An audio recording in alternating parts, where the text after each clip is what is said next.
नमस्कार। आज हमारे पास ना दिल्ली में हुई एक बहुत ही गंभीर विचलित करने वाली घटना से जुड़े कुछ दस्तावेज और रिपोर्ट्स हैं। और आज हम इन्हीं स्रोतों पर गहराई से बात करेंगे। कोशिश करेंगे कि इस घटना के जो मुख्य पहलू हैं और शायद जो इसके पीछे की कड़ियां हैं उन्हें समझ सकें। तो जानकारी ये है कि 10 नवंबर 2025 शाम का वक्त था, लगभग 6:52 और जगह थी दिल्ली का पुराना शहर इलाका, वही लाल किला मेट्रो स्टेशन के पास। वहां एक कार में एक बहुत शक्तिशाली विस्फोट हुआ। ये इलाका तो मतलब अपनी ऐतिहासिक इमारतों के लिए जाना जाता है और शाम के वक्त तो वहां बहुत भीड़ भी होती है। तो ऐसे में ये धमाका होना वाकई चिंताजनक है। सूत्रों में यह भी है कि जिस कार में धमाका हुआ वो एक हुंडई i20 थी और जो शुरुआती रिपोर्ट्स हैं वो बहुत दुखद तस्वीर दिखा रही हैं। कम से कम 8 से 13 लोगों की मौत हुई है, ऐसा कहा जा रहा है, और 20 से ज्यादा लोग घायल हुए हैं। ये शुरुआती आंकड़े हैं, जाहिर है पूरी जानकारी आने में वक्त लगता है, लेकिन ये आंकड़े भी स्थिति की गंभीरता बताने के लिए काफी हैं। हाँ बिल्कुल, और जैसा आपने कहा ये सिर्फ आंकड़े नहीं हैं, ये स्रोत हमें कई अहम सवालों की तरफ ले जाते हैं। मतलब उनके जवाब खोजना बहुत जरूरी है। पहला और सबसे बड़ा सवाल तो यही कि भाई ये विस्फोट किया किसने और क्यों किया, मकसद क्या था? क्या ये बस एक हादसा था, जैसे कोई कार में दिक्कत आ गई हो, सिलेंडर फट गया हो, या फिर एक सोचा समझा हमला था? और अगर हमला था तो निशाना कौन था? फिर वो कार, उसका मालिक कौन है, इसका भी जिक्र है सूत्रों में, आगे बात करेंगे हम। और वो कार वहां तक पहुंची कैसे, इतने भीड़ वाले इलाके में? क्या कोई सिक्योरिटी लैप्स था? ये कुछ बुनियादी सवाल हैं जो जांच के केंद्र में होंगे ही होंगे, ऐसा लगता है इन दस्तावेजों से। हाँ, ये सवाल तो है ही, बहुत जरूरी सवाल है। चलिए, अब इन स्रोतों में जो जानकारी है उसे थोड़ा और खोलते हैं, समझने की कोशिश करते हैं कि पुलिस की शुरुआती जांच किस तरफ जारी है। कुछ पता चल रहा है? हाँ बिल्कुल, सूत्रों में ना साफ तौर पर लिखा है कि पुलिस की जो पहली जांच है, या कह लें पहला आकलन है, वो इसमें एक एक पॉसिबल टेरर लिंक, मतलब आतंकी संबंध की तरफ इशारा कर रहा है। और ये अपने आप में बहुत गंभीर संकेत है। ये घटना की दिशा ही बदल देता है। सिर्फ एक हादसा होने की बात थोड़ी कमजोर लगती है अगर पहली जांच ही टेरर एंगल देख रही है।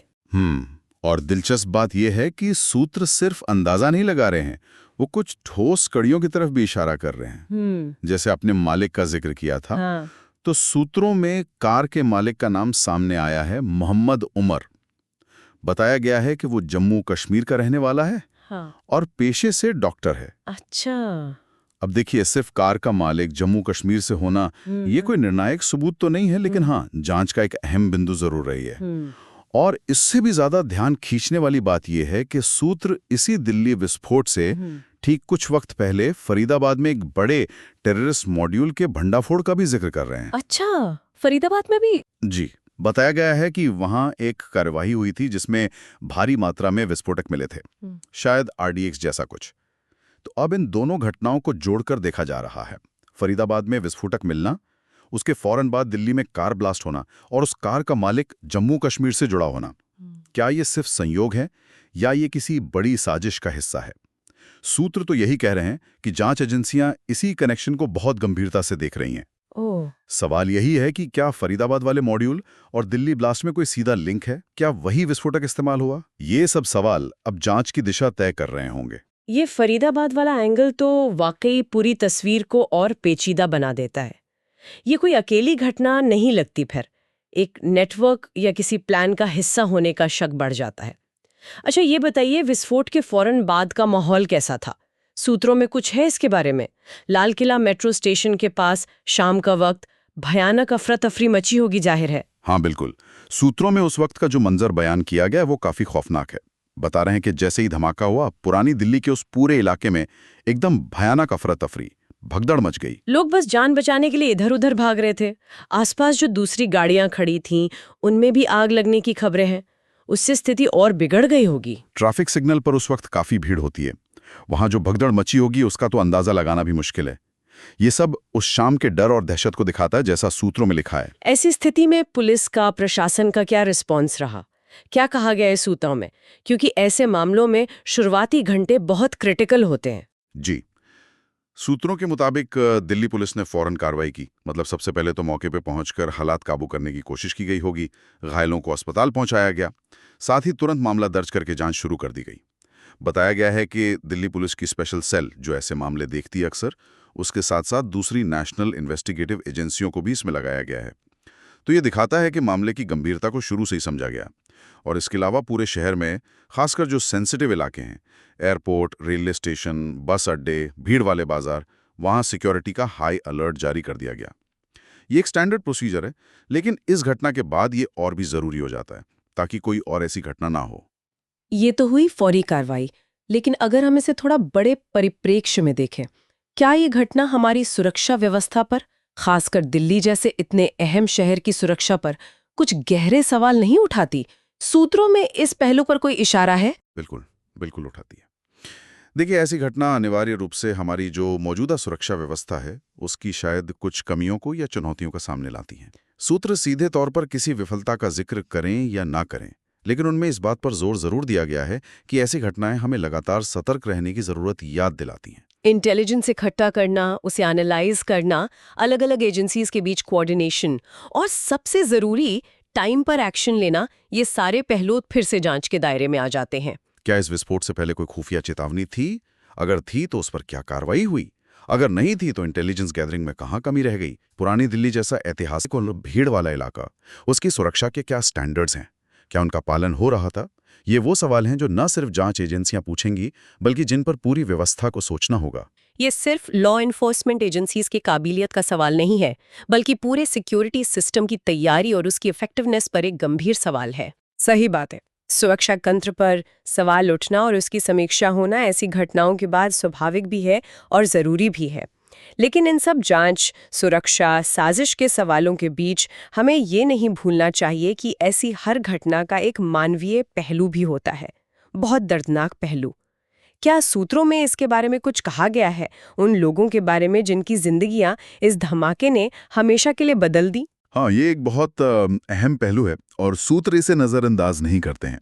उनमें उन परिवारों के गहरे दुख और पीड़ा का जिक्र है, जिनकी अपने इस भयानक हादसे में या तो बुरी तरह घायल हुए या फिर मारे गए।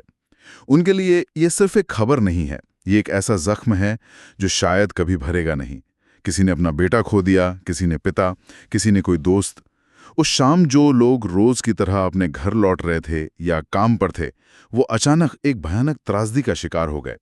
सूत्रों में सीधे तौर पर पीड़ितों की कहानियां भले ही ना हो, लेकिन इस मानवीय त्रासदी की जो भयावहता है, उसको स्वीकार किया गया है। अक्सर ऐसा होता है कि बड़ी घटनाओं की रिपोर्टिंग में जांच, साजिश, आंकड़ों पर फोकस रहता है, लेकिन इसके पीछे का जो असली दर्द है, उसे समझना और महसूस करना भी जरूरी है। ये बिल्कुल सच कहा आपने।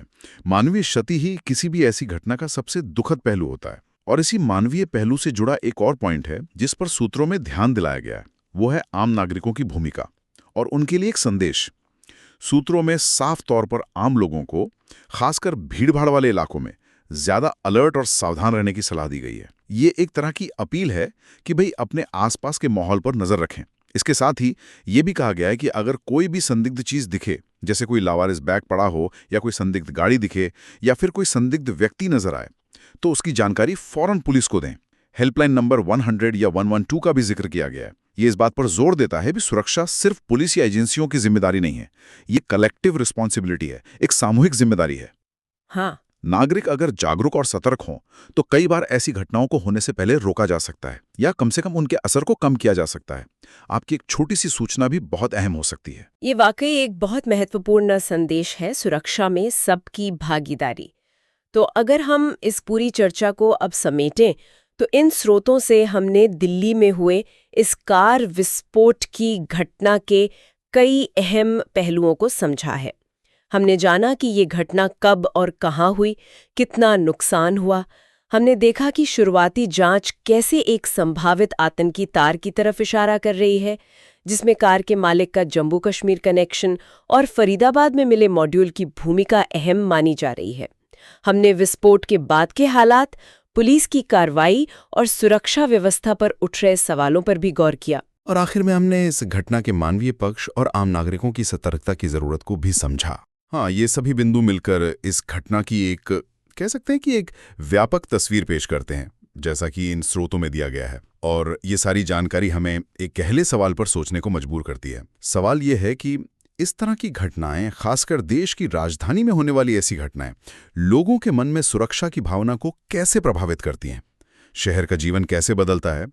क्या लोग ज्यादा डर जाते हैं या समय के साथ सब नॉर्मल हो जाता है? और इससे भी आगे बढ़कर भविष्य में ऐसे खतरों से निपटने के लिए हमारी व्यक्तिगत और सामूहिक तैयारी किस तरह की होनी चाहिए? क्या हमें अपनी रोजमर्रा की जिंदगी में कुछ बदलाव लाने की जरूरत है? ये सिर्फ सुरक्षा एजेंसियों की रणनीति का सवाल नहीं है, बल्कि समाज के तौर पर हमारी सोच और व्यवहार से भी जुड़ा है। ये एक ऐसा प्रश्न है जिस पर हम सभी को शायद विचार करना चाहिए, ताकि हम भविष्य में ज्यादा सुरक्षित और ज्यादा तैयार रह सकें।